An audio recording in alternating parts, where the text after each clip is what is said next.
So today we started off with Surah Baqarah, and all of you know the beginning of Baqarah vaguely, in that Allah subhanahu wa ta'ala begins by describing the book, and then He categorizes mankind into three categories: the believers, the non-believers, and the munafiqun. So for the believers, Allah subhanahu wa ta'ala says that this book is meant for the believers. ذَلِكَ الْكِتَابُ لَا رَيْبَ فِيهِ هُدًى لِلْمُتَّقِينَ. Therefore, those who have taqwa, those who have iman, they will be the ones who will benefit the most from this book. Now, who are those that have iman? Who are those that are righteous? Allah describes them. الَّذِينَ يُؤْمِنُونَ بِالْغَيْبِ وَيُقِيمُونَ الصَّلَاةَ وَمِمَّا رَزَقْنَاهُمْ يُنْفِقُونَ. They are those who believe in the ghaib. The ghaib means that which cannot be proven. The ghaib means that which is unseen. The ghaib means that which you don't know. So Allah says there will be elements of this religion that you cannot rationalize. We live at a time when we are being attacked. How do you explain this? How do you explain that? The very first verse, Allah says, there is ghaib. Your knowledge is limited and Allah's knowledge is infinite. There must come a point where you simply say, I believe, O Allah. الَّذِينَ يُؤْمِنُونَ بِالْغَيْبِ. Why does Islam say X? Sometimes we can answer. Sometimes I don't know. I'll just have to say, Allah knows best. الَّذِينَ يُؤْمِنُونَ بِالْغَيْبِ. وَيُقِيمُونَ الصَّلَاةَ. And then there are actions. You have to pray. You have to give charity. You have to believe in the hereafter. So the believer is the one whose heart and soul, body and mind is in the worship of Allah. These people will benefit the most from the Quran.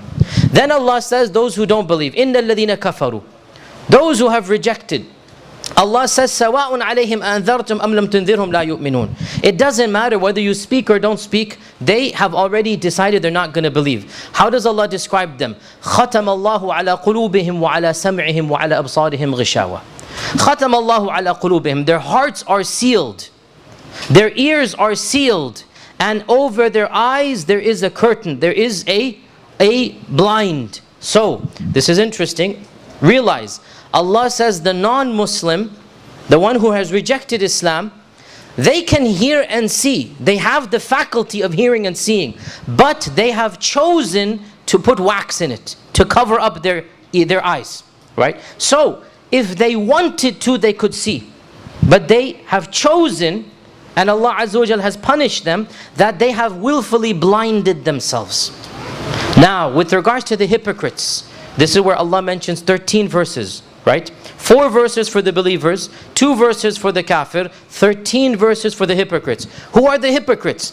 The hypocrites are those who pretend to have iman, but they don't have iman. They say they're believers, but they don't act like believers, right? Their tongues say we're Muslim, but secretly their hearts, their actions, they belie the claim to Islam. So Allah subhanahu wa ta'ala, how does He describe them? Allah says, and you all know these are the first analogies of the Quran. مَثَلُهُمْ كَمَثَلِ الَّذِي اسْتَوْقَدَ نَارًا. Allah gives 2 examples, 2 parables, mathal.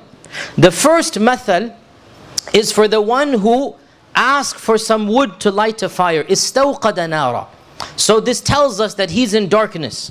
The darkness of kufr. The darkness of his own desires. The darkness of evil. He knows he's in dark. That's why istawqada. Istawqada means he asked for fuel to light a fire. Right? So he doesn't have the fuel. He doesn't have the gas. He doesn't have the wood. So what does he do? He gets the wood. Who does he get it from? From the one who has it, i.e. the Muslim. So somebody gives him da'wah. Somebody tells him about Islam. So he realizes he's in darkness. So he gets the fuel. Then what? He lights it. فَلَمَّا أَضَاءَتْ مَا حَوْلَهُ. He sees everything around him. So light comes into his life. I.e., he knows Islam. He can see the beauty of Islam. What does he do? The light remains. His eyesight is snatched away. ذَهَبَ اللَّهُ بِسَمْعِهِمْ. Allah subhanahu wa absarihim. That Allah Azza wa Jal takes away their eyes and their ears. I.e., they cannot see anymore even though the light is there. What does this mean? This means the munafiq, unlike the kafir, Allah says he can see, but there's a big difference between putting a blindfold around your eyes versus not having eyes, right? There's a big difference between putting wax in your ears versus not having ears to hear, right? The kafir, Allah says, he does have the faculty, but he has chosen to stuff it, to block it. He doesn't want to see the light. The munafiq is worse. Why? Because he has seen the light. And أَضَاءَتْ مَا حَوْلَهُ. The light has given all of the thing. So the munafiq appreciates Islam. He knows what Islam can do. What can Islam do? It can bring light. And by the way, the motif of light and dark, the parable of light and dark is throughout the whole Quran. From this ayah all the way to the end, that Allah always calls guidance light. He has called the Quran Noor. He has called the Prophet ﷺ Noor. He has called Islam Noor. And He says that Allah Azza wa Jal Himself is Noor. Noorus samawati wal ard. Right? So Allah is Noor. Allah's religion is Noor. Allah's book is Noor. Allah's Prophet ﷺ is Noor. And the opposite to all of this, shirk, kufr, sins, disobeying Allah, these are dhulumats. So the munafiq sees the Noor. Then what happens? The light remains, but he chooses to become blind. He chooses to become blind. So when he chooses to ignore the light, after having seen the light, as a punishment, Allah Azza wa Jal, ذَهَبَ اللَّهُ. Allah takes away their light. Why? Because they saw the light and they did not want to act upon it. They saw the beauty of Islam and so they became blind. So Allah says, صُمٌّ بُكْمٌ عُمْيٌ فَهُمْ لَا يَرْجِعُونَ.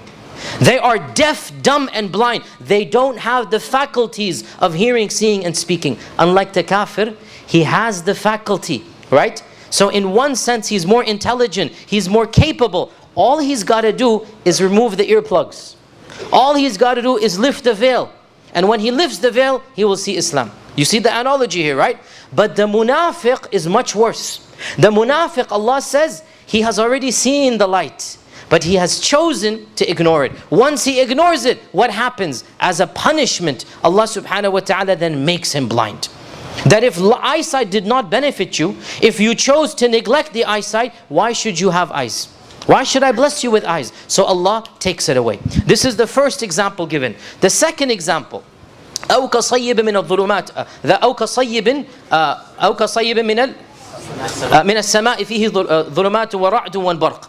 Now this example, the scholars say, is of a second category of hypocrites. So there's two categories of hypocrites that Allah mentions in Baqarah. The first category are the munafiqeen that are khalis with their nifaq. They are pure hypocrites. That these people, like Abdullah ibn Ubay ibn Salul, right? These people in their hearts, they don't have any iman. And they are the worst. So Allah describes them as being deaf, dumb and blind after having heard, seen and witnessed Islam. So the light is still there. That's what Allah is saying. They have chosen to become blinded. Islam is there, they're blind. The second example, أو كصيب من السماء. This is the example of the hypocrite who is مذبذبين بين ذلك. Who is إن الذين آمنوا ثم كفروا ثم آمنوا ثم كفروا. They go in, they go out. They go in, they go out. They have a little bit of iman and they are vacillating. They are flip-flopping back and forth, right? So they have some bare minimum of iman. Allah mentions this category. How does He mention it? Allah subhanahu wa ta'ala says, أَوْ كَصَيِّبٍ مِنَ السَّمَاءِ. That give them the example of the sayyib is a huge cloud full of rain in the skies. This is Islam. Right? So also the analogy of rain being rahmah and rain being Islam is also here. So this is Islam. فِيهِ ظُلُمَاتٌ وَرَعْدٌ وَبَرْقٌ. That clouds, they have lots of good. That there's sayyib, there's wabil al-sayyib, there's rain coming. But it could also be harmful. It could give a thunderstorm. Right? There could be lightning. So those who don't benefit from the cloud, there will be lightning to harm them. And so the dhulumat and ra'd and barq, the scholars say, these are the punishments in the Quran for those who reject the Quran. That there is in the cloud that which benefits, rain. When we're in a drought, we want the rain to fall. But there's also potential harm. Some people might be harmed. In this ayah, we learn the hypocrites will be harmed. Right? So Allah subhanahu wa ta'ala says that يَجْعَلُونَ أَصَابِعَهُمْ فِي آذَانِ مِنَ الصَّوَاعِقِ حَذَرَ الْمَوْتِ وَاللَّهُ مُحِيطٌ بِالْكَافِرِينَ. That when the thunder cracks, so there is thunder, there is lightning, and there is all of this danger that might also happen. The hypocrites are scared at the danger and they ignore the good. They ignore the rain because a sayyib is a beneficial cloud that has rain. Generally speaking, when farmers see the sayyib, they get happy. And they'll overlook the one or two lightning and whatnot. They'll be happy. The hypocrite doesn't care about the good. The hypocrite ignores all the good in the Quran. What is he scared of? Scared of that one lightning that's going to crack, right? And the lightning is, the metaphor is those verses that are punishments for the hypocrites. Those verses, some scholars say, the lightning is the takalif or the actions of worship that the hypocrite does not want to do. So Allah says, pray. The hypocrite puts his hands in his ears. يَجْعَلُونَ أَصَابِعَهُمْ فِي آذَانِهِمْ. They put their fingers in their ears. We don't want to hear this to pray. Allah says, give zakah, give charity. The hypocrites put their ears and we don't want to. Right? So this is what it is. Allah punishes those who don't do this with adab. They put their ears in that we don't want to hear this. So Allah Azza wa Jal says that they are scared of death. And Allah is muhitun bil kafirin. Allah is surrounding the kafir. Allah Azza wa Jal can take the kafir anytime. Now, everyone is scared of death to some point. The Muslim and the kafir. But the fear is different on both sides. The Muslim has some fear of the unknown, but he also has some optimism and hope that inshallah there's also good there. And fear and hope put together is a sign of iman. The kafir has no hope. The kafir and the munafiq has no sense of good. He simply is terrified of finishing this life. And therefore, Allah Azza wa Jal describes those who don't believe in the Quran that they would like to live 1,000 years if they could. They love life so much, they want to live 1,000 years if they could. The most greedy thing they have is life. So Allah says the hypocrite is always scared of death. And even if a lightning, now lightning, how many people does it kill? Very few. But the hypocrite is so terrified, the slightest thing and he gets terrified. Oh my God, what if Allah punish me? What if this, what if that? And he has no iman in Allah. So Allah Azza wa Jal says that يَكَادُ الْبَرْقُ يَخْطَفُ أَبْصَارَهُم, that it is as if they might be blinded by the lightning. كُلَّمَا أَضَاءَ لَهُمْ مَشَوْا فِيهِ. Every time one lightning happens, the lightning here could be any benefit from the Quran, any type of commandment, any type of amr or nahi. When they get it, they might try to take advantage for a period of time. So Allah says, the example given, he's blinded by the darkness. He doesn't have any light.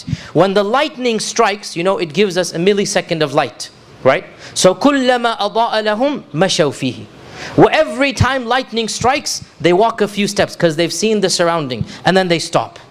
The point here, the scholar said, this version of hypocrite, this is the hypocrite who's not like category 1. This is the one who might have some iman. He does sometimes do something. He does sometimes execute Allah's commandments. But then, khalas, his soul gets the better of him, his ego gets the better of him, he just stops in the darkness, he doesn't do anything. فَإِذَا أَظْلَمَ عَلَيْهِمْ قَامُوا. Once it becomes dark, he just stays there. وَلَوْ شَاءَ اللَّهُ لَذَهَبَ بِسَمْعِهِمْ. That if Allah wanted, He could have taken away their eyes and hearing, just like He did for category number 1. So these are two separate categories. The first category, we call him the pure hypocrite, who's made up his mind to be a hypocrite. And this version of hypocrisy is very rare in our times, in the time of the Prophet ﷺ, and at times of strength of Islam. Hypocrites become strong when Islam is strong, because that's when they like to be hypocrites. When there's political reasons to be a Muslim, so there's going to be a lot of hypocrites. And when Islam is weak, when Islam is persecuted, hypocrites also leave Islam, right? So in Mecca there were no hypocrites. Here in America, it's really rare, difficult to envision somebody who's a hypocrite, because it's difficult to be a Muslim in modern America. But the second category, brothers and sisters, every one of us should be scared of. The second category are those who, in and out. They believe and then they doubt. They are good and then they leave, in and out. This is the second category. And Allah Azza wa Jal describes them, that the cloud comes and they only see the negatives. They don't look at the positives. And they're so scared of everything that they cannot take advantage of the good. And Allah subhanahu wa ta'ala describes them as being useless, terrified. Every time lightning strikes, they take a few steps forward. I.e., once in a while they'll do some good, they'll benefit from the Quran. But otherwise they do not appreciate the beauty in the Quran. They do not appreciate the commandments of Allah subhanahu wa ta'ala. So in these simple beginnings of Baqarah, Allah subhanahu wa ta'ala categorizes mankind. We want to be in the first category. The first category are described as those who believe and do good. We have to have iman and amal together to be Muslims. Inshallah ta'ala, we will continue talking more and more about each passage and section as we read. Wa jazakumullahu khairan.